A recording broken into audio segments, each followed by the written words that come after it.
Recently, during history and social studies, we have discussed topics like voting, making rules, how we make rules, and things like that.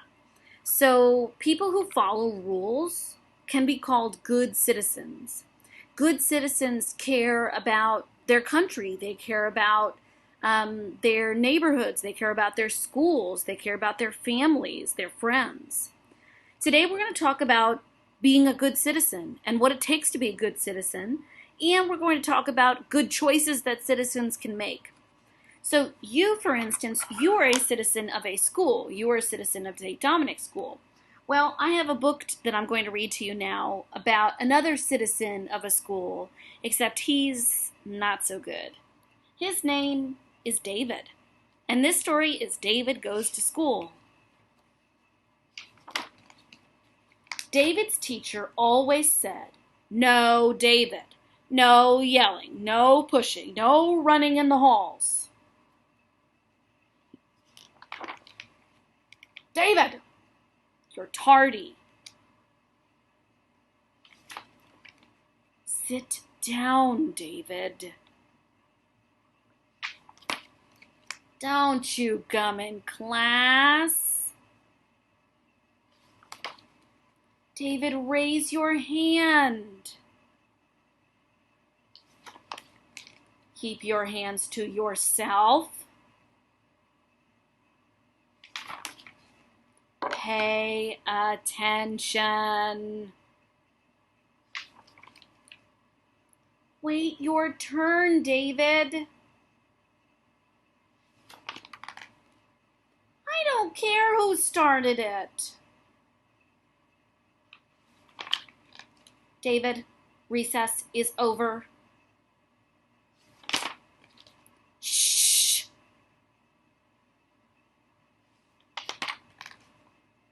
"Again." "That's it, mister. You're staying after school." "David, have you finished?"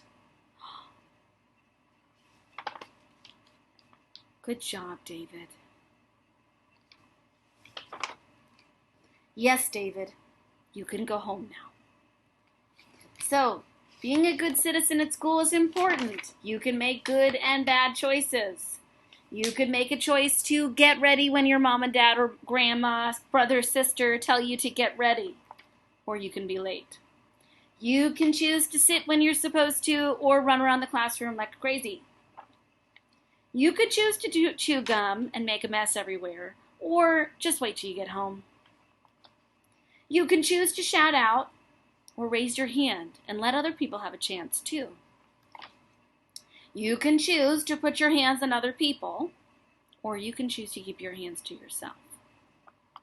You can choose to stare out the window or pay attention. You can choose to wait your turn or try to cut the line and get in trouble. You can choose to not take responsibility for your actions, or you could admit to your actions and then be forgiven. You can choose to ignore when recess is over even though you don't want it to be over. Scare your teacher. You can choose to tap your pencils when you're supposed to be listening and distract the kids around you. All they want to do is learn. You can choose to not use the restroom when it's your turn and then have to go when you're supposed to be learning. You can choose to draw on your desk and then have to clean all the desks. Or you can choose to do what you're supposed to do and get honored for doing what you're supposed to do. And then you get to go home and be a happy kid. Okay, so let's talk about being a good citizen. You're going to need this page and this paper. So all I did was cut it down to make it a little smaller. So what I'm going to do is first we're going to build this craft together, and then I will read these so you don't have to really worry about that. We'll kind of play it by ear. So first step, I'm going to move that off to the side. I need a crayon to make a force field, so do you. Each one of these lines needs a force field line all the way down it from the center of the page to the bottom. I'm also going to draw a line down the side here because I want to trim this page so that it'll fit inside my journal. So I'm going to get a little bit closer. Maybe that's a little too close. Making it difficult. Sometimes this camera drives me bonkers.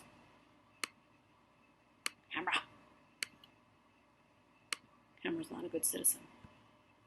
Okay, now I'm going to take my scissors, cut up the side in order to trim this page a little bit, and cut up each of these dotted lines. You should do the same thing. If at any point you need to pause me so that you can catch up, please feel free. We're going to turn this page over. You can see that the title of this page is 5 Keys to Being a Good Citizen. Now, these keys are good rules to follow when you're talking about your school location, being a good school citizen, being a good citizen of your neighborhood, your city, your county, your state, your country, and eventually the world. So these kind of apply to all of the places where we are members or citizens. So now what we're going to do is we're going to fold this in half so that the black line is where we fold. It's a little bit difficult. There we go. Okay. And now what I'm going to do is I'm going to put glue on the title. Then I'm going to take my book, open it up, turn to the next available page, this one. I'm going to turn it so that my metal is at the top and glue my page down. Okay, so here are the different places where we are a citizen and some of the things that we need to follow. So this is the word neighbors. So in your neighborhood, you are a citizen. How you treat your neighbors is the kind of citizen you choose to be of your neighborhood. Let's see, can I get a little closer?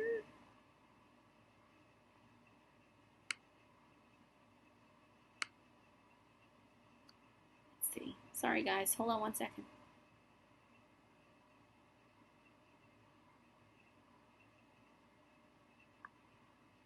Come on.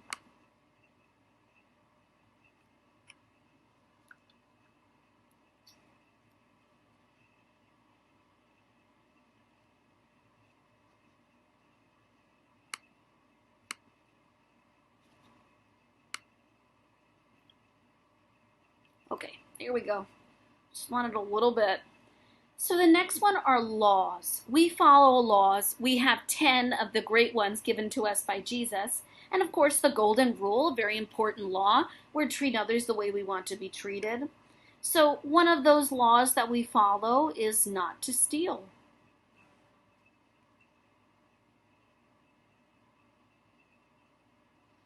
Then we also have we are citizens in our neighborhood between people and how we treat others, whether we know them and they are our friends, or we do or do not like them, or no matter what, we have respect because we're all children of God.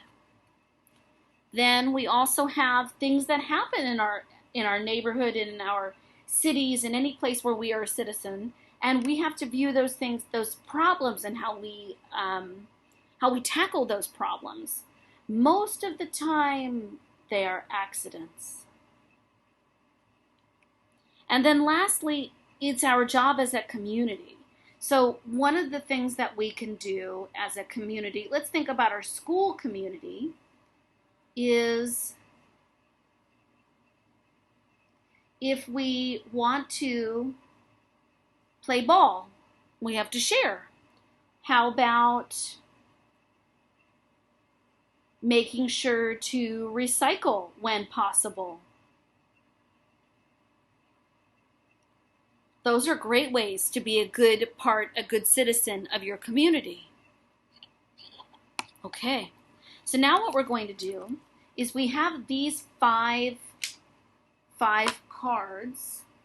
So you need your scissors again. Mrs. Smith needs to find hers. She lost them. There we go.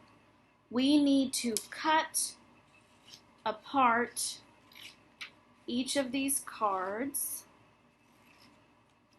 Okay, there they are. So what I'm going to do now is I'm going to read the cards and I want you to place them, not glue them, place them where you think they go. Now, the other trick is that if you want to read the cards on your own, then you should pause me now, read them, and then place them. So you kind of have two choices on how you take this lesson. So, where would this card go? Good citizens obey all laws. Decide where this card goes, lift it up, and glue it down on the inside. Good citizens obey all laws. Good citizens work together to solve problems.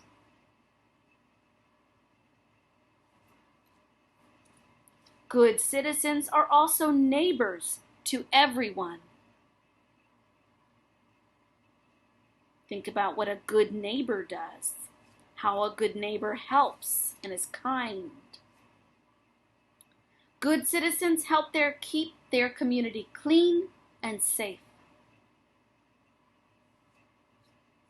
Good citizens are always willing to help others in need.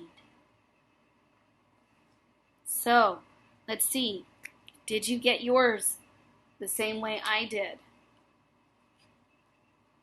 So, underneath others, it's being willing to help. It's willing to donate your toys. It's willing to donate food to St. Vincent de Paul. You are willing to look at someone that needs your patience because they're having a bad day, and you have a choice to yell at them or to say, hey, I know you're having a bad day. I'm going to forgive you. You know, we're going to be okay. All right, next one. Keeping your community clean and safe. Recycling. Making sure that you clean up your own things. Participating in events such as the coastal cleanup in September, where you are getting together with other people in the community to clean our beaches. When you go walking, making sure you don't leave trash behind. Things like that. Being a good citizen also means that you are a good neighbor. Maybe a good neighbor picks up and brings in someone's trash can if it fell over or it's still out.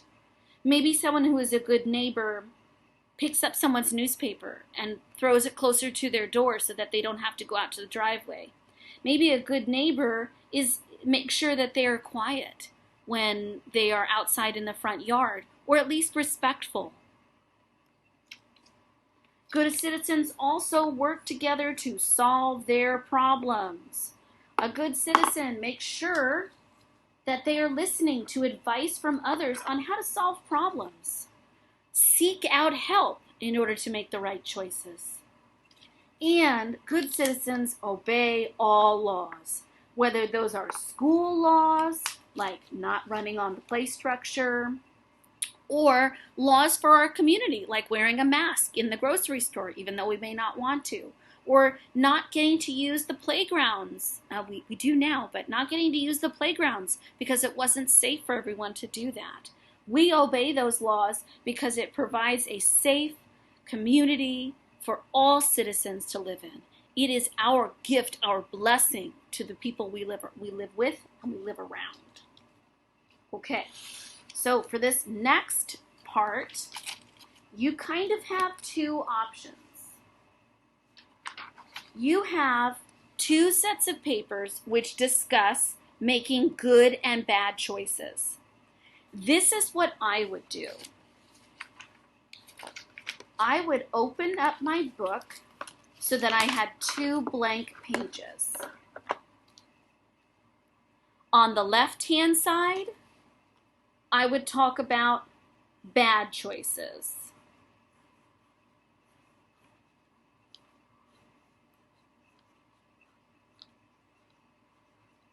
And remember, bad choices can be forgiven. They're not forever. Just means you made a mistake.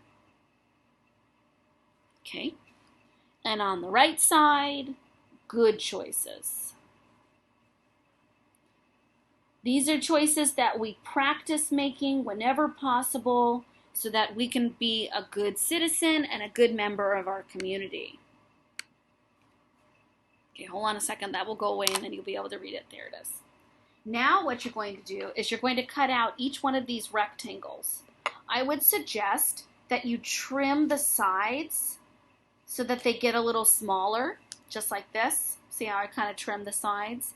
So cut out each one of these. I'm going to pause.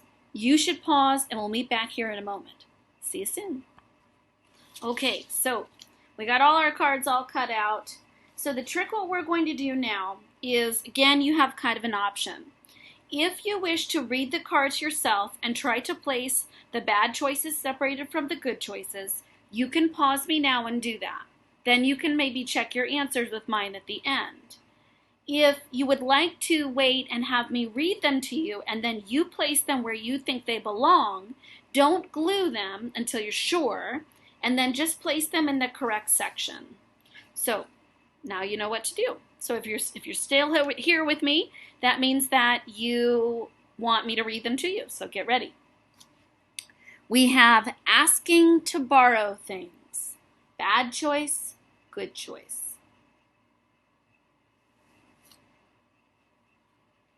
Making a mess at lunch.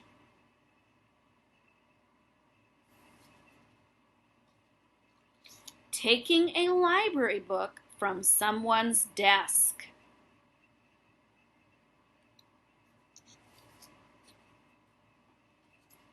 Saying please and thank you.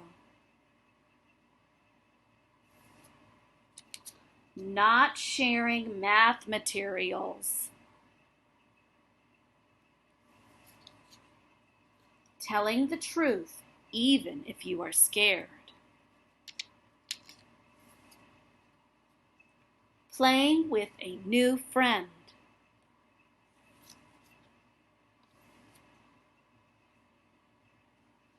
We also have these cards. You could use this. It just says good citizen choices, so you could put it here, but I'm not going to use it. Sharing your book. Throwing scraps of paper on the floor. I don't see it.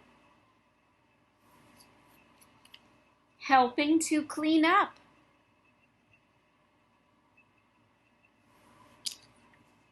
Sitting next to people who help you make good choices, especially on the rug. Watching TV instead of doing your lessons.